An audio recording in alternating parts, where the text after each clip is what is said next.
काफले वालों के लिए तो ये एक जैकपॉट था, एक मुफ्त का माल। लेकिन इसके साथ एक रिस्क भी था कि अगर इस बच्चे के असली वारिस आ गए तो वो मुसीबत में पड़ सकते हैं। उन्होंने इस एसेट को जल्द अज जल्द प्रॉफिटेबल बनाना था। इसलिए जब वो मिस्र पहुंचे तो उन्हें किसी बड़े बाजार में नहीं पेश किया गया, बल्कि उस काफले वालों ने तो क्विक डील की, एक फायर सेल। और कुरान इस ट्रांजैक्शन की हकीकत बताता है। उन्होंने उसको थोड़ी सी कीमत यानी मादूद चंद दरहमों पर बेच डाला और वो उससे बेजार हो रहे थे।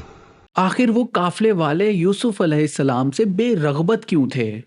क्योंकि वो उनका अपना माल नहीं था, और उन्होंने तो बस उसे सेल कर कर क्विक प्रॉफिट बनाना था, ताकि कोई मसला ना खड़ा हो जाए और वो इस प्रॉब्लम से निकल जाएं। उन्हें हज़रत यूसुफ अलैहिस्सलाम की असली कीमत का कोई अंदाज़ा नहीं था। और इसी बात में तिजारत का एक उसूल पोशीदा है कि हीरे की कीमत अंधों के बाजार में नहीं, बल्कि एक असली जौहरी ही लगा सकता है।